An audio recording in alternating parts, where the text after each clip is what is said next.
दोस्तों ये स्टोरी का 38वां भाग है। अगर आपने इस स्टोरी के पिछले वाले भाग नहीं देखे तो मैंने प्लेलिस्ट में मेंशन कर दिया, आप जरूर जाकर के चेकआउट करें। शिवांगी ने अनिरुद्ध को देखा तो उसकी आंखें और ज्यादा भीग गई और वह भागते हुए आई और अनिरुद्ध के गले लग गई। अनिरुद्ध ने शिवांगी को बाहों में कस लिया और यह नजारा देखकर अभिमान उसकी भौहें तन गई। उसने अपनी मुट्ठी कस दी। वह किसी भी कीमत पर अनिरुद्ध और शिवांगी के रिश्ते को एक्सेप्ट नहीं कर सकता था। वह नहीं चाहता था कि वह अपनी बहन की शादी अनिरुद्ध से कर दे, क्योंकि अनिरुद्ध तो उसे फूटी आंख नहीं भाता था। अनिरुद्ध ने शिवांगी के बालों को सहलाते हुए कहा, मैं आ गया हूं ना तितली, चलो अब रोना बंद करो, आगे से आइसक्रीम मत खाना, कोई कुछ भी कहे। इतना कहकर उसने अभिमान को देखा और अभिमान अपना गुस्सा कंट्रोल करने की कोशिश कर रहा था। फिर अभिमान ने एक गहरी सांस ली और शिवांगी की बाजू पर हल्का सा हाथ लगाकर अपनी तरफ घुमाया और बोला, सॉरी तितली, तुम्हारे भाई को नहीं पता था कि तुम्हें आइसक्रीम नहीं खानी। शिवांगी एक जिज्ञासा के साथ बोली, भाई मतलब? अनिरुद्ध बोला, अभिमान। शिवांगी ने नाम में गर्दन हिलाते हुए कहा, तितली अनिरुद्ध फैमिली, तितली भाई फैमिली नहीं। यह सुनकर अनिरुद्ध के चेहरे पर एक जीत की मुस्कुराहट आ गई, जबकि अभिमान की मुट्ठियां फिर से कस गई। शिवाय ने अभिमान के बीच पर हल्का सा हाथ मार कर कहा, वह अभी इतना नहीं समझती, उसे अभी अनिरुद्ध की ही जरूरत है। तुम ज्यादा परेशान मत हो, कुछ दिन में वह ठीक हो जाएगी और अनिरुद्ध उसे हमेशा के लिए यहाँ छोड़ देगा। अभिमान ने हल्की सी हाँ में गर्दन हिला दी। अनिरुद्ध बोला, अंकल अगर आपकी परमिशन हो तो मैं मम्मी पापा और शिवांगी को लेकर जाऊं। शिवाय बोला, हाँ बिल्कुल, अब तो कोई हक भी नहीं है कि मैं तुम्हें रोक लूं, और तुम भी जानते हो कि शिवांगी को तुम्हारी कितनी जरूरत है। अनिरुद्ध ने हाँ में गर्दन हिलाई और तभी आराध्या ने भी शिवाय को देखकर कहा, पापा मैं भी जाऊं प्लीज। शिवाय ने हाँ में गर्दन हिलाते हुए कहा, हाँ लेकिन अपना ख्याल रखना। आराध्या ने हाँ में गर्दन हिला दी। तभी आर्या ने आराध्या के गाल पर हाथ लगाकर कहा, सुना पापा ने क्या कहा है, अपना ख्याल रखना, समझ गई? ठीक से खाना खाना, हेल्दी खाना खाना और जब मन करे तब वापस आ जाना। आराध्या ने एक नजर अभिमान को देखा तो अभिमान ने कंधे उचकाकर कहा, जब तुमने मम्मी पापा की परमिशन ले ली है तो मेरी परमिशन मैटर नहीं करती। चली जाओ और बस अपना ख्याल रखना। अनिरुद्ध सबसे इजाजत लेकर अपनी बहन तितली और माँ बाप को लेकर वहां से चला गया। सीनियर रघुवंशी उन्हें जाता हुआ देख रहे थे। कहीं ना कहीं शिवाय की आंखों में हल्का सा पानी था, लेकिन वह तो अपने इमोशंस को कंट्रोल करने में माहिर हो गया था। तब दिव्यांश को जानता था कि उसका भाई कैसा है। उसने शिवाय के कमर पर हाथ मार कर कहा, क्या हो गया मेरे बब्बर शेर को? शिवाय ने दिव्यांश की ओर देखकर कहा, बब्बर शेर को कुछ हो सकता है क्या? कुछ नहीं हुआ। हर्षवर्धन बोला, अच्छा चलो चलकर सो जाओ, 4-5 घंटे आराम कर लो, उसके बाद ऑफिस भी जाना है। सबने एक अंगड़ाई तोड़ी और अंदर चले गए। सब अंदर जा रहे थे, हर्षवर्धन सबसे पीछे था। जैसे ही सब अंदर गए वैसे ही हर्षवर्धन ने हीर की कलाई पकड़कर अपनी तरफ खींचा। हीर आंखें फाड़े हर्षवर्धन को देख रही थी। हर्षवर्धन ने चुप रहने का इशारा किया और तभी शिवाय बिना पलटे बोला, लगता है कमरा छोटा पड़ गया। यह सुनते ही हीर ने सबसे पहले हर्षवर्धन की बाजू पर एक जोर से मारा और फिर गुस्से में शिवाय की कमर पर मार कर कहा, शर्म नहीं आती? थोड़े तो बड़े हो जाओ, दादा बनने वाले हो। शिवाय ने पलटकर हीर को देखा और बहुत प्यार से बोला, सिंड्रेला चाची, मैं कभी बड़ा नहीं हूँगा, मैं बड़ा होना ही नहीं चाहता। पता नहीं क्यों, बड़े होने के अलावा ऑप्शन क्यों नहीं होता?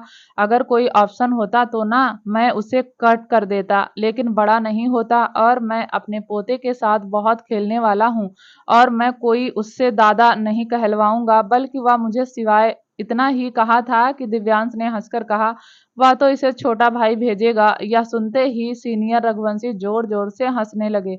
हर्षवर्धन फिर एक छोटा सा पंच शिवाय के गाल पर मारकर कहा, हाँ जानते हैं कि तू बड़ा नहीं होना चाहता, ना बुढ़ा होना चाहता है, चल अब जाकर आराम कर ले, बहुत बातें बनाते हैं। फिर उसने हीर की कलाई पकड़कर कहा, और तुम भी चलो, हमारा बुढ़ापा बड़ा है, हमारे पास इसके बोलने से क्या होता है? या तो बेवकूफ है। खुद को कल सुबह ही आर्या के साथ किचन में था। यह सुनते ही आर्या ने अपना चेहरा घुमा लिया और हर्षवर्धन हीर को लेकर चला गया। उसके जाते ही आर्या ने शिवाय की ओर देखकर कहा, चाचू को अच्छा लगता है क्या? चाचू हमें चिढ़ाते हैं। शिवाय ने कंधे उचकाकर कहा, वह चाचू बस नाम के हैं, वरना मेरे यार ही हैं, समझी? चलो चलकर हम भी आराम कर लेते हैं। ऐसे करके सब अपने अपने कमरे में चले गए थे। जब क्रिस अपने कमरे में गया तो मीरा बेड पर सो रही थी। उसने चेंज भी नहीं किया था, लेकिन उसकी आंखें बता रही थी कि पहले वह रोई है। क्रिस मीरा को देखा तो देखते रह गया। उसके लिए तो किसी सुनहरे सपने जैसा था, एक ऐसा सपना जो उसने देखा तो लेकिन उसका पूरा होना नामुमकिन था। मीरा उसके कमरे में हक से सो रही थी। उसके चेहरे की मुस्कुराहट बता रही थी कि वह शादी को लेकर कितना खुश है। वह धीरे कदमों से मीरा के पास गया। उसने मीरा के बालों को हल्का सा सहलाया और फिर उसके बालों पर किस किया। उसके बाद मन में बोला, सो गई, थक गई होगी इसलिए जल्दी सो गई, कोई बात नहीं, सुबह बात कर लूंगा। इतना कहकर कबर्ड के पास गया। उसने अपने कपड़े निकाले और वॉशरूम में चला गया। थोड़ी देर बाद क्रिस चेंज करके कमरे में आया तो मीरा के पास लेट जाना चाहता था, लेकिन मीरा का भारी भरकम लहंगा पूरे बेड पर फैला हुआ था। ऊपर से सजावट की वजह से भी उस बेड पर जगह नहीं थी। उसने अपनी कमर पर हाथ रखकर खुद से मन में कहा, यह तो अभी से पूरे बेड पर फैलकर लेट गई, कोई बात नहीं। क्रिस, आज तू सोफे पर सो जा, कल छुटकी को सब सच बता देंगे। फिर वह सोफे पर जाकर लेट गया और मीरा को भी देखता रहा। थोड़ी ही देर में उसे नींद आ गई। जैसे ही क्रिस सोया, वैसे ही मीरा ने अपनी आंखें खोली। उसकी आंखों से आंसू बह गए। उसकी मिसअंडरस्टैंडिंग क्लियर नहीं हुई बल्कि और बढ़ गई।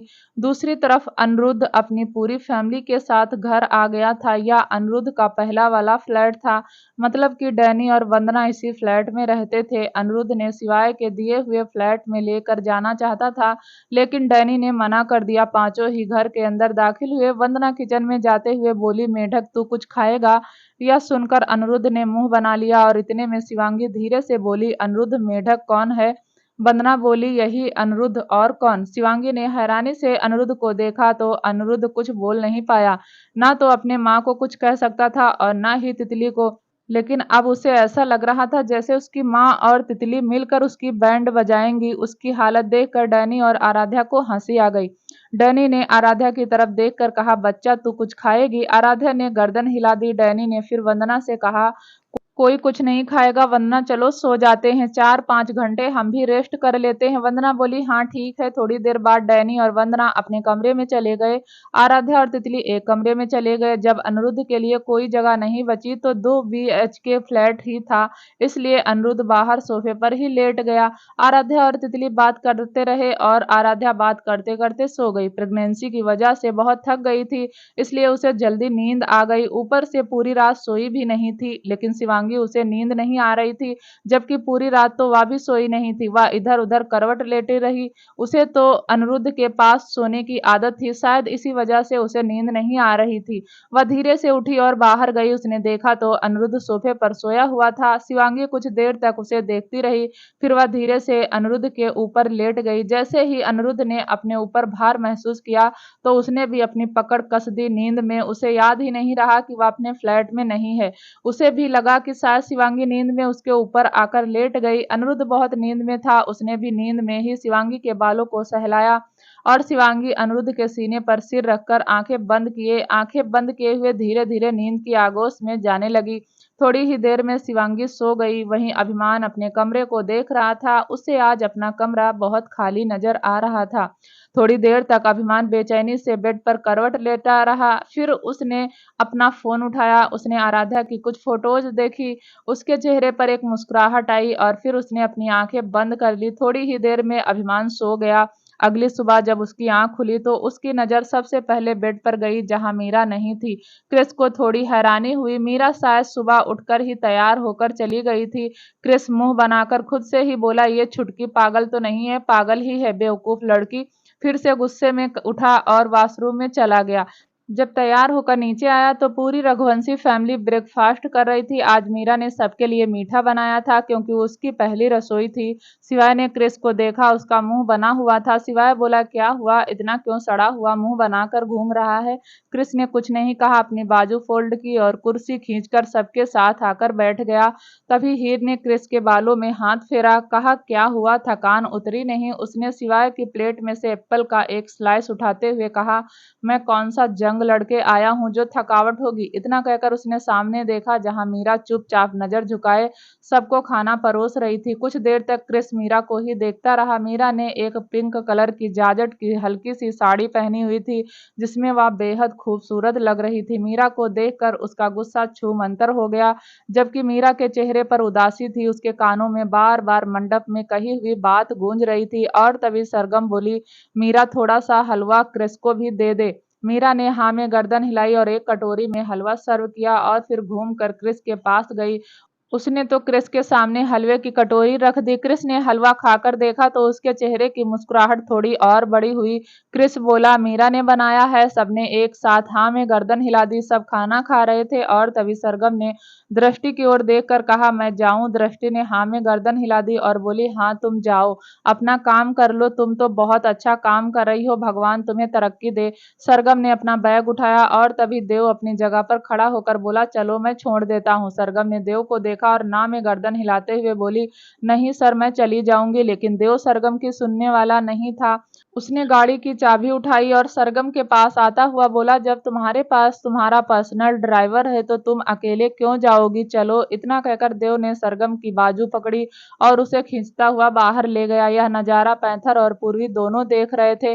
पैंथर ने दिव्यांश की ओर देखकर कहा, तेरा बेटा बिल्कुल तेरे ऊपर ही गया है। दिव्यांश बोला, अब वह मेरा है तो मेरे ऊपर ही जाएगा ना? पूर्वी बोली, लेकिन कुछ भी कहो, जीजू प्यार बहुत करता है सरगम से। दृष्टि बोली, हाँ करता तो है, लेकिन अकल थोड़ी देर बाद आई। पूर्वी ने हैरानी से दृष्टि को देखा तो दृष्टि पूर्वी की प्लेट में पराठा रखते हुए बोली, अरे कुछ नहीं, तू खा ले। वही अभिमान खाना तो खा रहा था, लेकिन उसका मन नहीं लग रहा था। उसका मन आराध्या के बिना लग ही नहीं रहा था और वह यह बात किसी को कहना नहीं चाहता था। आखिर अभिमान था, अभिमान में ही रहना चाहता था। किसी को कहकर झुकना उसे पसंद नहीं था।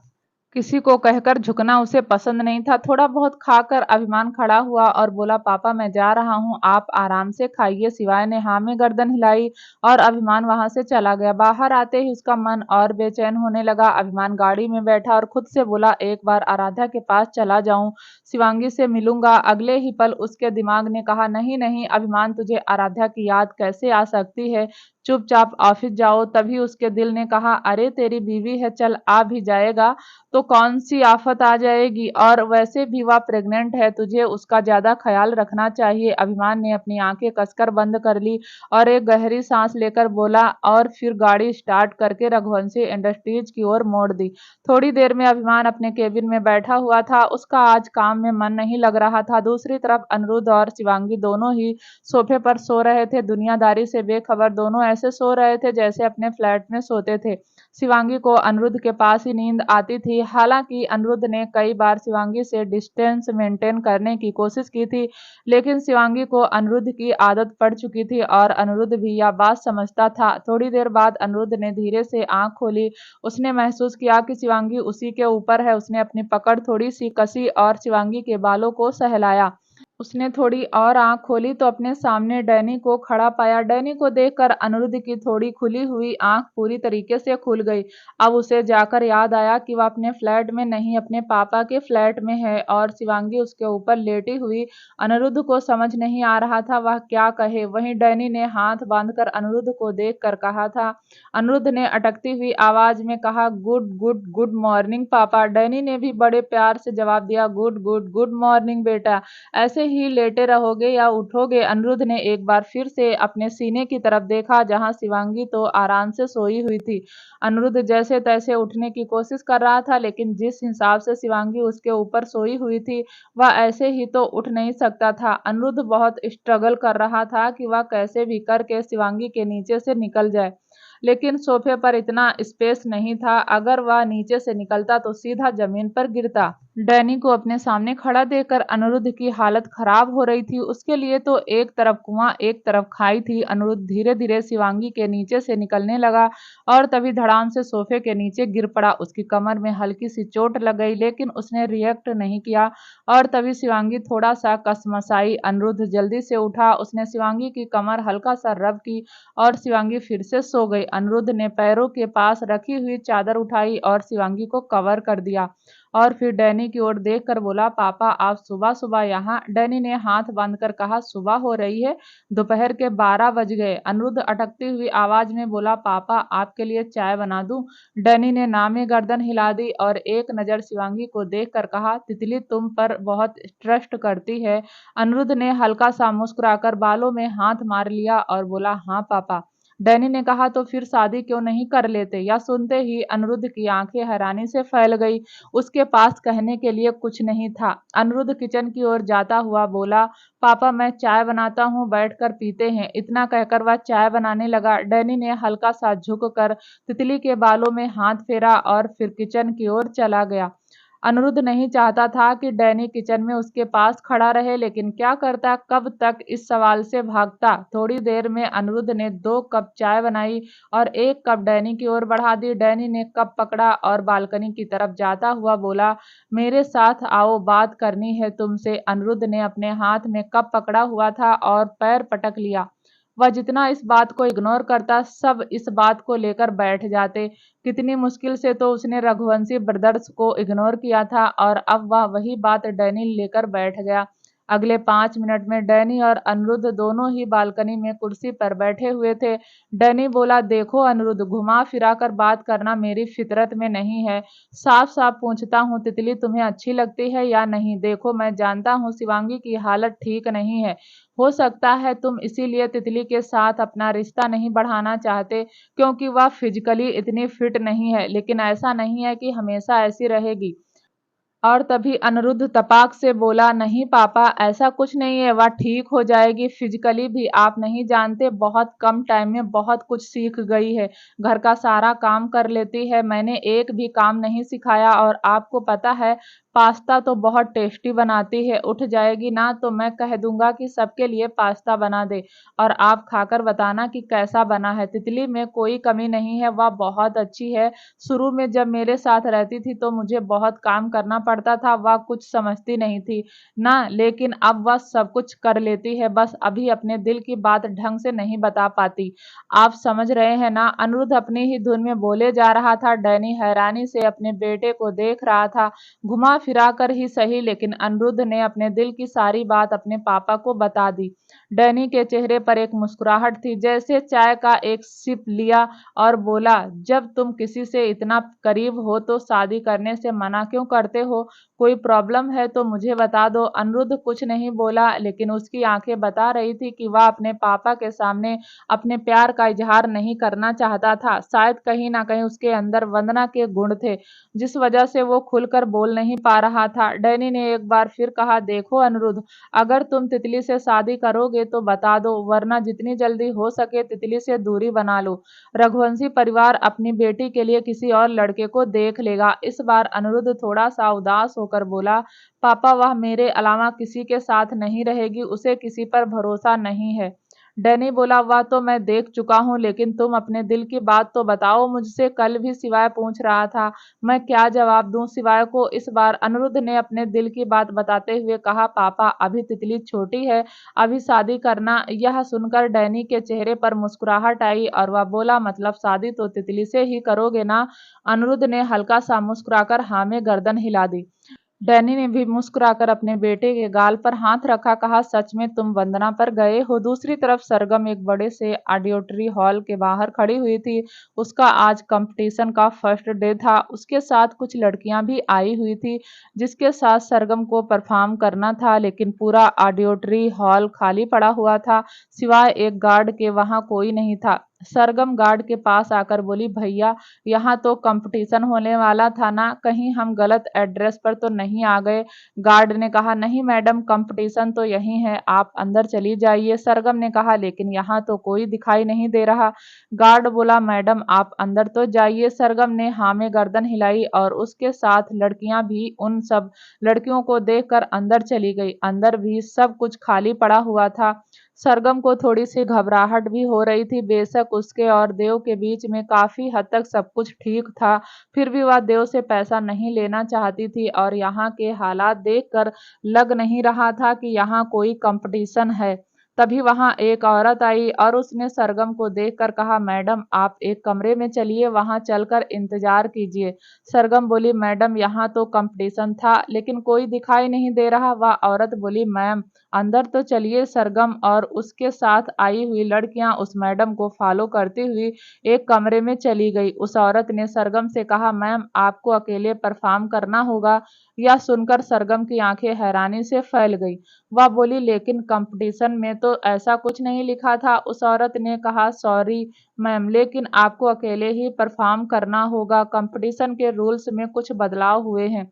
सरगम को कुछ नहीं समझ आ रहा था, लेकिन उसका दिल अब जोरों से धड़कने लगा। उसे लग रहा था कि शायद वह कुछ गलत जगह फंसने जा रही है। वैसे भी सरगम जिस माहौल से निकलकर बाहर आई थी, उसे बाहरी दुनिया पर यकीन इतनी जल्दी नहीं होता था। सरगम उस औरत को हैरानी से देख रही थी। वह औरत बोली, मैम प्लीज जल्दी कीजिए, आपको परफॉर्म करना है। सरगम बोली, चलिए पहले मैं देखना चाहती हूँ मुझे परफॉर्म कहाँ करना है। इतना कहकर सरगम ने उन लड़कियों को देखकर कहा, अगर तुम्हारे साथ कोई भी कुछ गलत करने की कोशिश करे तो हाथ में जो आए उठाकर मार देना, समझ गई। उन लड़कियों ने हाँ में गर्दन हिला दी। वह औरत जो सरगम को लेकर अंदर आई थी, हैरानी से सरगम को देख रही थी और फिर मन ही मन बड़बड़ाई, सर की वाइफ तो बहुत खतरनाक है। वह औरत सरगम को लेकर एक स्टेज पर गई। सरगम ने स्टेज की तरफ नजर घुमा कर देखा तो वहां कोई भी नहीं था। सरगम को गुस्सा आ गया। उसने अपनी साड़ी का पल्लू ऊपर टांगा और उस औरत को देखकर बोली, यहाँ तो कोई भी नहीं है, किसके सामने परफॉर्म करना है पहले कह देती हूँ। अगर मुझे और मेरे साथ आई हुई लड़कियों के साथ कुछ भी गलत करने की कोशिश की तो सिर फोड़ दूंगी। वह औरत सरगम से थोड़ा डर गई और 4 कदम पीछे हटकर बोली, मैम हमें तो यह सब सर ने कहने के लिए कहा था। सरगम गुस्से में दांत पीसते हुए बोली, कौन सर? और तभी पीछे से देव ने कहा, मैं और कौन?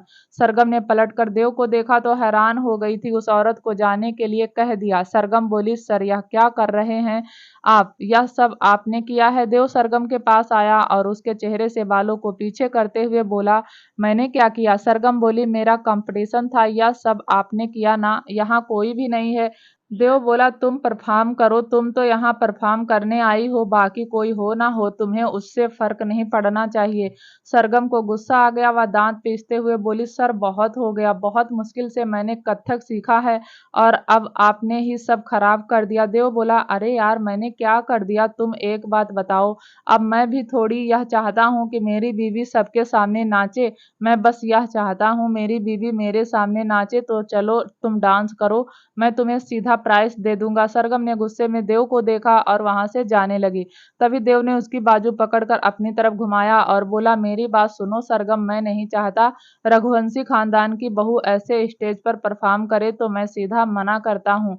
तो तुम गुस्सा हो जाती? सरगम बोली, तो यह तरीका था मना करने का? अगर आप मुझे मना करते तो मैं मान जाती। मुझे मेरे अनाथ आश्रम के लिए पैसे चाहिए थे। देव बोला, तो मैं किस लिए हूँ, तो मुझसे भी तो मांग सकती थी। सरगम को पुरानी बातें याद आ गई। वह गुस्से में बोली, मैंने मांगे थे आपसे, लेकिन आपने मुझे बेइज्जत कर दिया। देव ने अगले ही पल अपने हाथ सरगम की कमर पर लपेटकर उसे गले लगा लिया और आंखें बंद करके अपना चेहरा उसकी गर्दन में छुपाते हुए बोला, सरगम तुम्हारे अनाथ आश्रम की सारी जिम्मेदारी मैं लेता हूँ, बस तुम अपने अनाथ आश्रम को संभालो, पैसों की टेंशन मत लो। मैं इन सब के लिए पहले ही तुम्हें मना करने वाला था, लेकिन फिर सोचा इतनी मुश्किल से तो मेरे और तुम्हारे बीच में सब कुछ ठीक हुआ है, अगर मैं तुम्हें मना करूंगा तो फिर से चीज बिगड़ना शुरू हो जाएगी।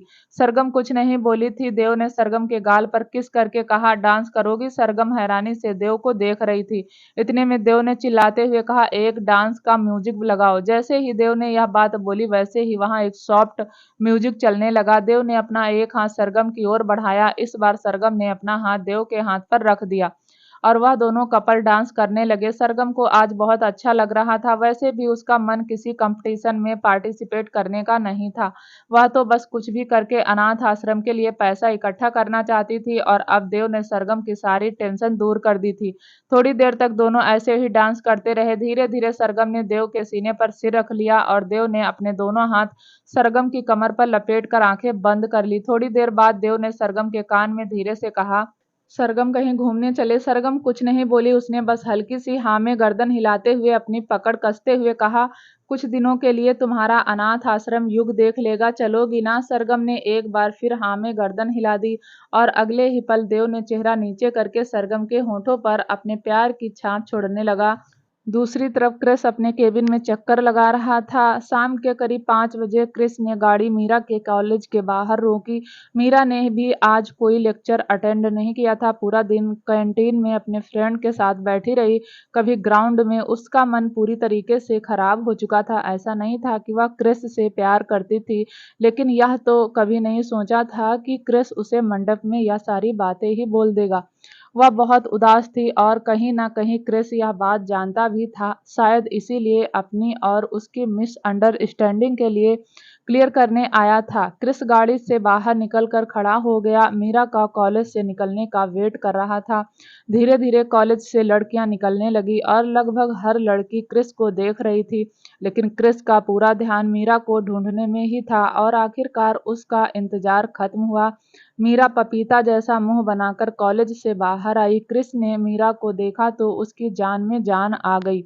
वह कब से मीरा से बात करने की कोशिश कर रहा था, लेकिन मीरा उसका दिमाग तो वहीं अटका हुआ था कि क्रिस ने उसे मंडप में क्लियरली बोल दिया कि वह उसे प्यार नहीं करता तो शादी का मतलब नहीं है। क्रिस ने जैसे ही मीरा को देखा, वह उन लड़कियों की भीड़ को हटाता हुआ मीरा के पास गया। उसने लगभग गुस्से में मीरा की बाजू पकड़ी और खींचता हुआ गाड़ी के पास लेकर आया।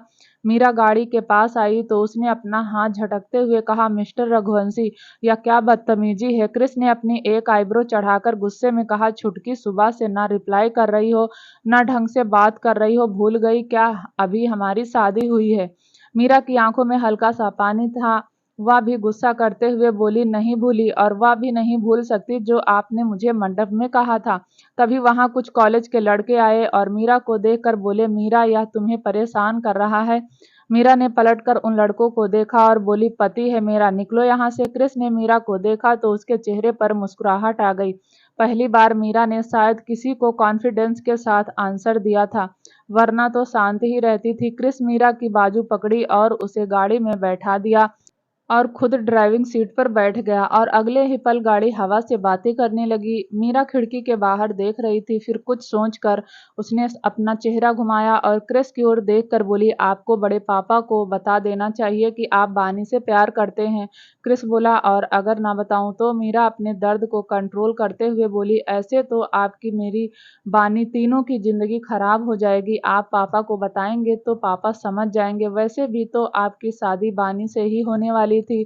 क्रिस बोला, पर मैं नहीं बताने वाला। वह सब छोड़ो, तुम कुछ खाओगी? मीरा ने कहा, नहीं, मुझे कुछ नहीं खाना, घर चलो, मेरे सिर में दर्द हो रहा है। इस बार क्रिस ने जवाब नहीं दिया। गाड़ी में कुछ देर तक खामोशी रही।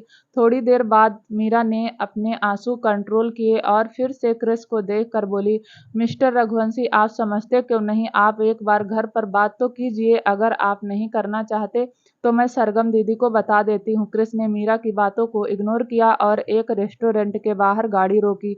मीरा ने रेस्टोरेंट को देखकर कहा, मिस्टर रघुवंशी, मुझे सच में भूख नहीं लगी। लेकिन क्रिस मानने वाला नहीं था। वैसे भी उसे मीरा से बात करनी थी, इसीलिए क्रिस गाड़ी से उतरकर मीरा की साइड का गेट खोला और उसे उतरने का इशारा किया। क्रिस ने चाबी गाड़ी के पास उछालते हुए कहा, माफ कर दो, और फिर वह मीरा का हाथ पकड़कर रेस्टोरेंट के अंदर चला गया। अगले 10 मिनट में क्रिस और मीरा रेस्टोरेंट में बैठे हुए थे। उसने मेनू मीरा की ओर बढ़ाते हुए कहा, जो खाना है ऑर्डर कर दो। मीरा इमोशंस को कंट्रोल करते हुए बोली, मुझे सच में भूख नहीं है, घर जाना है। अगर आपको भूख है तो आप खा लीजिए, फिर घर चलते हैं। इतना कहकर मीरा ने अपना सीट टेबल पर रख लिया। वह फिजिकली और मेंटली दोनों तरीके से थक चुकी थी। बहुत ज्यादा बड़ी नहीं थी। सरगम तो बहुत समझदार थी, इतना कुछ होने के बाद भी झेल गई, लेकिन मीरा उतनी स्ट्रांग नहीं थी, इसीलिए वह खुद को संभाल नहीं पा रही थी।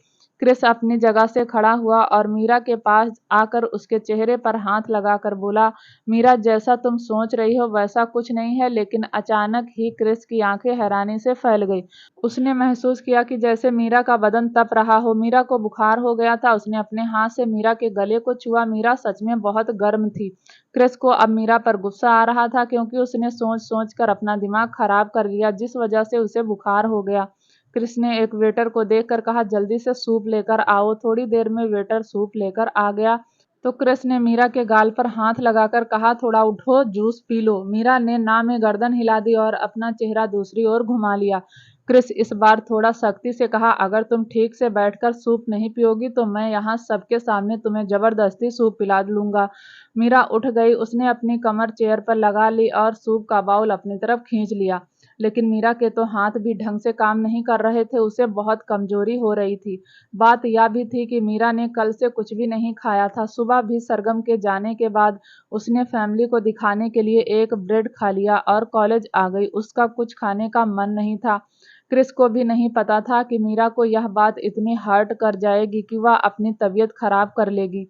क्रिस ने चेयर खिसकाकर मीरा के पास की और अपने हाथों से उसे सूप पिलाने लगा। मीरा ने अब ज्यादा आनाकानी नहीं की और सूप खत्म होने के बाद क्रिस ने मीरा के हाथों को पकड़कर कहा, मेरी तरफ देखो और ध्यान से सुनो। मीरा ने नम आंखों से क्रिस को देखा तो क्रिस बोला, मैं बानी से प्यार नहीं करता। यह सुनकर मीरा थोड़ा सा हैरान हो गई, लेकिन अगले ही पल उसने अपने हाथ से क्रिस का हाथ झटकते हुए कहा, मिस्टर रघुवंशी, आप झूठ बोल रहे हैं। आप बस मेरा दिल रखने के लिए सब कर रहे हैं, पर फिक्र मत कीजिए, मैं आपसे प्यार नहीं करती। क्रिस ने अपनी हथेली अपने माथे पर मार ली और वह समझ गया कि सच में लड़कियों को समझाना बहुत मुश्किल है।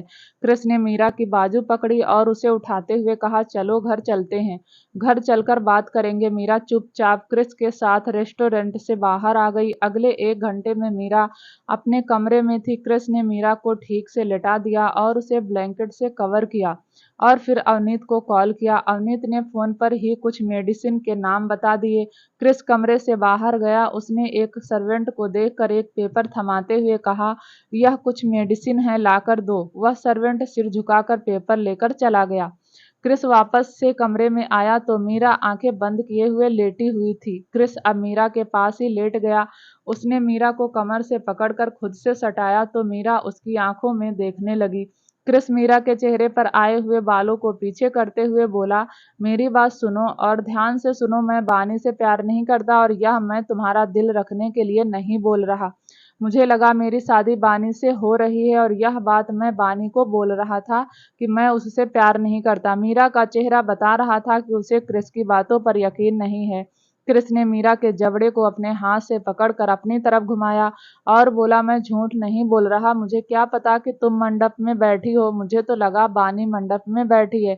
मुझे किसी ने बताया थोड़ी था कि मेरी शादी तुमसे हो रही है। और एक बात बताओ, क्या तुम्हें नहीं लगता कि तुम्हारे लिए मेरे दिल में फीलिंग्स है? मीरा अब हैरानी से क्रिस की ओर देख रही थी।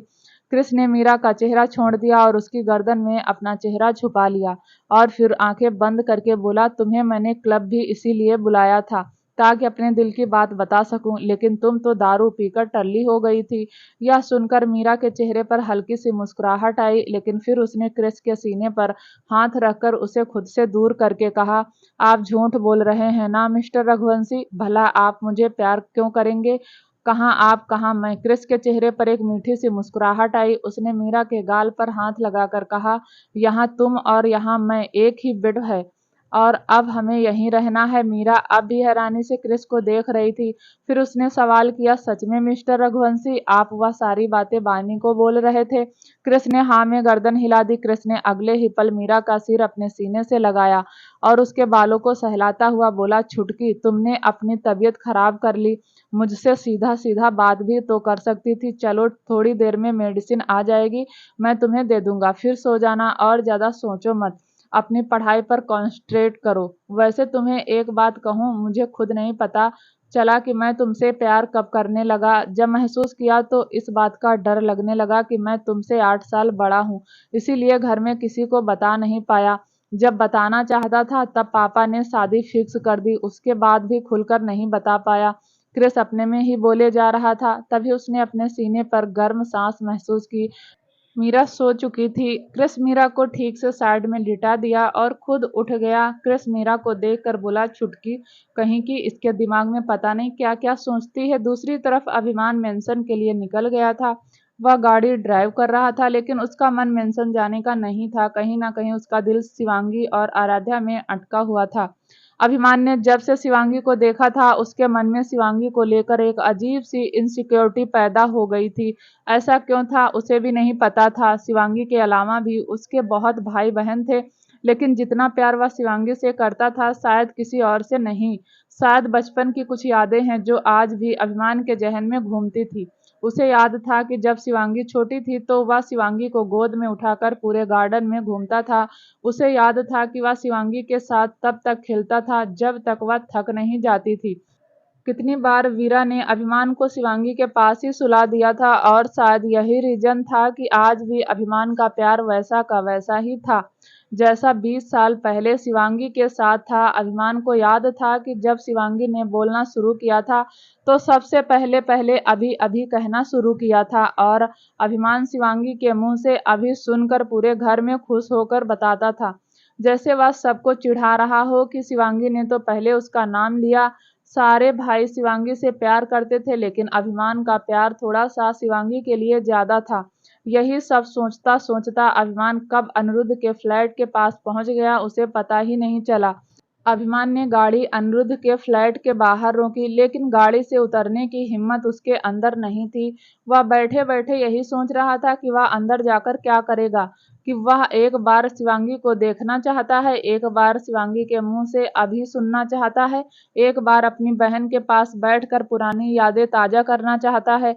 दूसरी तरफ फ्लैट की बालकनी में अनिरुद्ध खड़ा था। वह भी अभी अभी ऑफिस से आया था और अपनी कॉफी लेकर बालकनी में आ गया। उसने दूर से अभिमान की गाड़ी देखी तो उसकी आंखें हैरानी से फैल गई, लेकिन अगले ही पल उसके चेहरे पर एक शरारत भरी मुस्कान आ गई। आखिर अब तो लाठी अनिरुद्ध के हाथ में थी।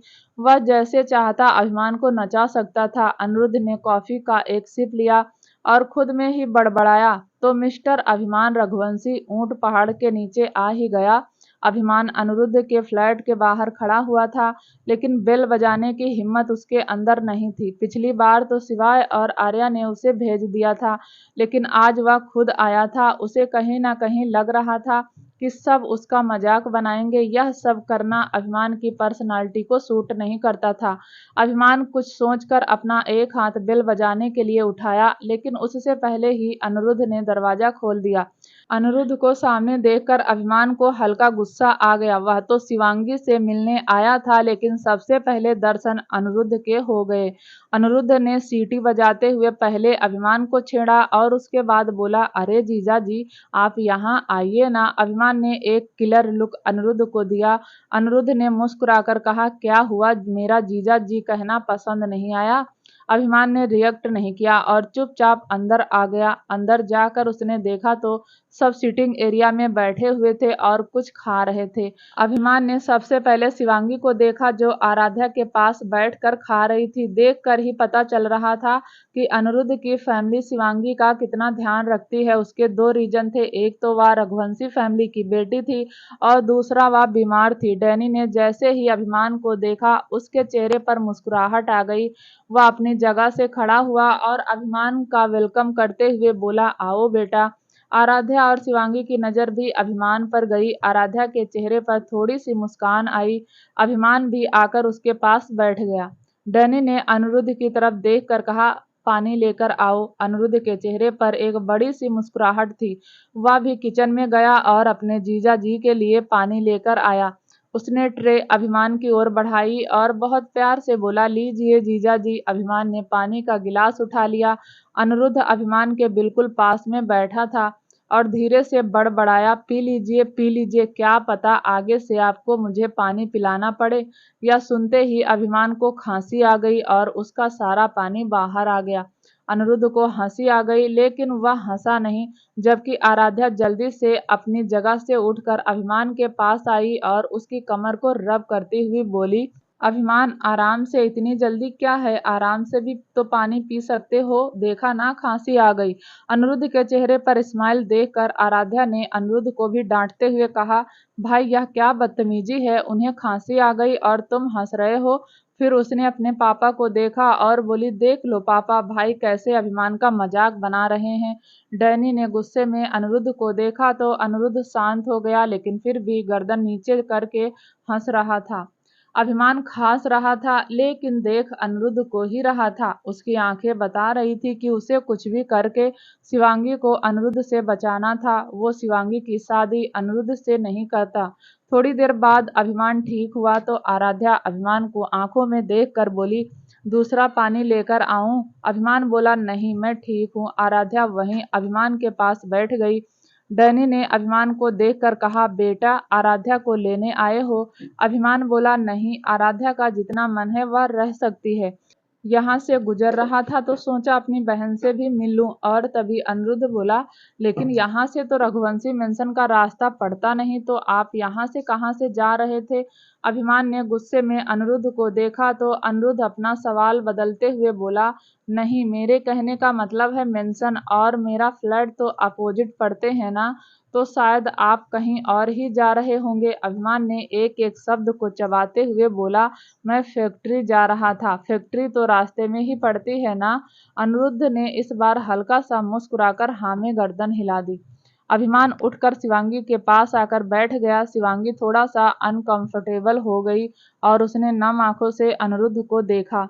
अनिरुद्ध ने पलकें झपकाई, जैसे कहना चाहता हो कि अभिमान कुछ नहीं करेगा। अभिमान ने शिवांगी को देखकर कहा, चॉकलेट खाओगी? शिवांगी शिवांगी कुछ नहीं बोली। अभिमान ने अपनी जेब में से एक चॉकलेट निकाली और शिवांगी की ओर बढ़ा दी, लेकिन शिवांगी तो अभी भी अनिरुद्ध को देख रही थी। अनिरुद्ध ने आंखों आंखों में ही चॉकलेट लेने का इशारा कर दिया। शिवांगी ने चॉकलेट ले ली और धीरे से बोली, थैंक यू। शिवांगी के मुंह से थैंक यू सुनकर अभिमान भावुक हो गया। फिर उसने अपने इमोशंस को स्ट्रक्चरली कंट्रोल कर लिया और इतने में वंदना बोली, मैं खाना बनाती हूँ। अभिमान बोला, नहीं आंटी, रहने दीजिए, मैं बस जा रहा हूँ। वंदना ने कहा, नहीं बेटा, तुम पहली बार आए हो, खाना तो खाकर ही जाओ। अभिमान ने बिना सोचे समझे कहा, नहीं आंटी, पहली बार तो नहीं आया, पहले भी तो आया था। वंदना हैरानी से डैनी को देखने लगी और डैनी ने हाथों से ही अभिमान को चुप रहने का इशारा किया। डैनी ने फिर वंदना को समझाते हुए कहा, वंदना, तुम्हें याद नहीं है, पहले भी तो आए हैं। अभिमान ने अब बातों को संभालते हुए कहा, ठीक है आंटी, बना दीजिए, खा लूंगा। वंदना किचन में चली गई। डैनी हर रोज वंदना को ऐसे ही संभाल लेता था, क्योंकि वह अच्छे से जानता था उसके पास वंदना के सवालों का जवाब नहीं है। बड़ी मुश्किल से उसने वंदना को यकीन दिलाया था कि उसके बच्चे बड़े हो गए और अब वह फिर से किसी मुसीबत में नहीं पड़ना चाहता था। वंदना के जाते ही डैनी ने अभिमान को देखकर कहा, वंदना को कुछ याद नहीं है? अभिमान बोला, सॉरी अंकल, मुंह से निकल गया, आगे से ध्यान रखूंगा। आराध्या बोली, अभिमान फ्रेश हो जाओ, उसके बाद साथ में डिनर कर लेंगे। अभिमान अपनी जगह से खड़ा होकर आराध्या के साथ एक कमरे में चला गया। वह कमरे में जा रहा था, तभी अनिरुद्ध उसे चिढ़ाते हुए बोला, आराध्या। आराध्या ने पलट कर देखा तो अनिरुद्ध ने मुस्कुराकर कहा, तुम्हारा पति तो पहले ही इतना हैंडसम है, क्यों हमारे घर का पानी वेस्ट कर रही हो? तुम्हारा पति तो 4 दिन नहीं नहाएगा तो पता भी नहीं चलेगा। आखिर तुम्हारा पति गोरा इतना है। डैनी को भी हंसी आ गई, लेकिन उसने अनिरुद्ध को आंखें दिखाई। वहीं आराध्या ने भी दांत पीसते हुए कहा, ज्यादा पानी खर्च नहीं करेंगे, तुम्हारा समझ गए? अभिमान ने गुस्से में अनिरुद्ध को देखा और अनिरुद्ध तो मुस्कुराकर अभिमान को देख रहा था। आज तो अनिरुद्ध के चेहरे की मुस्कुराहट जा ही नहीं रही थी। वहीं अब अभिमान और आराध्या कमरे में आ गए। आराध्या ने कपबोर्ड में से एक टॉवेल निकाला और अभिमान की ओर बढ़ाते हुए कहा, देखो, हमारा घर रघुवंशी मेंशन जितना बड़ा तो नहीं है, लेकिन छोटा भी नहीं है, थोड़ा सा एडजस्ट कर लो। अभिमान ने हाँ में गर्दन हिलाई और वॉशरूम में चला गया। थोड़ी देर बाद अभिमान गीले बालों से बाहर आया। उसने टॉवेल कमर पर लपेटा हुआ था और बाहर आकर उसने आराध्या को देखा तो आराध्या बोली, अरे तुम गीले क्यों बाहर आ गए, पूरा कमरा गीला कर दिया। अभिमान ने भी गुस्से में कहा, एक तो तुमने मुझे एक ही टॉवेल दिया, इतने लंबे चौड़े शरीर में एक टॉवेल से क्या होगा, एक टॉवेल और दो, और वैसे भी जो यह तुमने मुझे टॉवेल दिया है यह भी छोटा है। आराध्या अभिमान को ऊपर से नीचे तक देखती हुई बोली, टॉवेल भी छोटे होते हैं? अभिमान हल्के गुस्से में बोला, अब तुमसे कौन बहस करे, मुझे दूसरा टॉवेल दो। आराध्या ने कपबोर्ड में से दूसरा टॉवेल ढूंढने लगी, लेकिन उसे कोई टॉवेल मिल ही नहीं रहा था। और अभिमान उसके लंबे चौड़े शरीर को और एक टॉवेल चाहिए था। अभिमान अभी भी गीले बालों में खड़ा हुआ था। उसने फिर से अब आराध्या को डांटते हुए कहा, गिलहरी, आज टॉवेल दे दोगी या नहीं? इतने में आराध्या ने जल्दी से एक कॉटन का दुपट्टा निकाला और अभिमान के पास जल्दी जल्दी चलती हुई आई और उस कॉटन के दुपट्टे से अभिमान के सिर को पोंछती हुई बोली, सॉरी सॉरी, दूसरा टॉवेल मिल ही नहीं रहा, इसी से पोंछ देती हूँ। इतना कहकर वह अभिमान के सिर को अच्छे से पोंछने लगी। कॉटन की चुन्नी होने की वजह से सिर भी ठीक से साफ हो गया, लेकिन सिर पोंछते पोंछते अचानक ही आराध्या की नजर अभिमान से टकराई। अभिमान भी आराध्या को ही देखता रहा। आराध्या के हाथ रुक गए। अभिमान की आंखों में आराध्या के लिए फिक्र दिखाई दे रही थी। अभिमान ने अपना एक हाथ आराध्या की कमर पर सटा दिया और खुद के नजदीक करता हुआ बोला, क्या देख रही हो? आराध्या बोली, पता नहीं। अभिमान बोला, मेरा बेबी ठीक है? आराध्या ने इस बार भावुक होकर कहा, बस अपने बच्चे से मिलने आए थे। अभिमान बोला, नहीं, बच्चे की माँ से भी मिलने आया था। आराध्या बोली, लेकिन कहा तो नहीं। अभिमान बोला, हर बात कहने की होती है क्या? कुछ समझ भी जाया करो। आराध्या बोली, समझना चाहती हूँ अभिमान, बहुत कुछ समझना चाहती हूँ, लेकिन तुम्हारा एटीट्यूड समझने ही नहीं देता। अभिमान बोला, चलो आज एटीट्यूड को साइड में रख देता हूँ, पूछो क्या पूछना है। आराध्या बोली, सच सच बताओगे, क्यों आए थे मुझसे मिलने? अभिमान बोला, नहीं, शिवांगी को देखने आया था, लेकिन इसका मतलब यह नहीं कि तुमसे मिलने नहीं आ सकता। समझ लो, एक पंथ दो काज। आराध्या के चेहरे पर हल्की सी मुस्कान आ गई।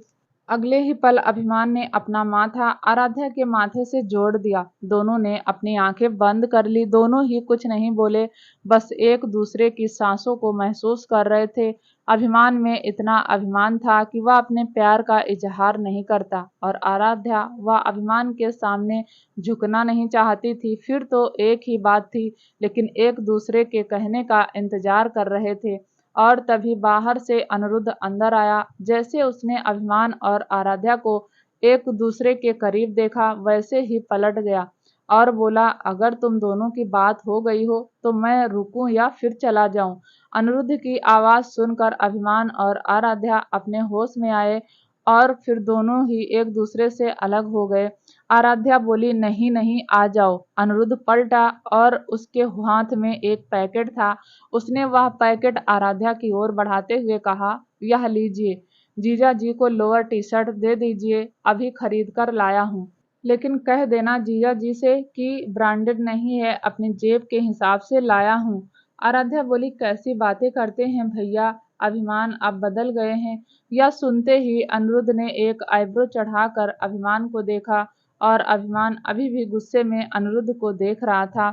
अभिमान जितना अनिरुद्ध को इग्नोर करता, उतना ही अनिरुद्ध अभिमान को चिढ़ाने में कसर नहीं छोड़ता। अनिरुद्ध बोला, बदल गए तो अच्छी बात है, नहीं बदले तो मैं बदल दूंगा। इतना कहकर वह उस कमरे से चला गया। उसके जाते ही अभिमान ने आराध्या को देखकर कहा, अपने भाई को समझा लो, जब से आया हूँ मुझे छेड़ रहा है, जबकि मैंने कुछ नहीं कहा। आराध्या उस बैग में से लोअर टी शर्ट निकालती हुई बोली, भाई की आदत है मजाक करने की, आप इसे इग्नोर कीजिए ना। यह लीजिए, भाई आपके लिए कपड़े लेकर आए हैं तो पहन लीजिए। अभिमान ने कपड़े ले लिए और वॉशरूम में चला गया। दूसरी तरफ क्रिस कब से सोफे पर बैठा हुआ काम कर रहा था। फिर उसने मीरा को देखा, जो अभी भी गहरी नींद में थी। थोड़ी देर बाद सरगम कमरे में आई। उसके हाथ में सूप का बाउल था। उसने बाउल नाइट स्टैंड पर रखा और मीरा के पास बैठकर उसके बालों को सहलाती हुई क्रिस से बोली, भैया इसे बुखार कैसे हो गया? क्रिस ने लैपटॉप साइड में रखा और मीरा की दूसरी तरफ आकर बैठ गया और फिर सरगम को देखकर बोला, छुटकी टेंशन बहुत लेती है, इसीलिए बुखार हो गया। सरगम बोली, लेकिन इसे किस चीज की टेंशन? कहीं से पढ़ाई में प्रॉब्लम तो नहीं है? क्रिस बोला, इसे कौन सा पढ़ लिख कर आईएएस ऑफिसर बनना है जो यह टेंशन ले रही है? बस अचानक से शादी हो गई ना, इसीलिए खुद को संभाल नहीं पाई। पर तुम फिक्र मत करो, मैं हूं ना, मैं छुटकी को आराम से संभाल लूंगा। सरगम बोली, मैं सूप लेकर आई थी, पिला देती हूँ।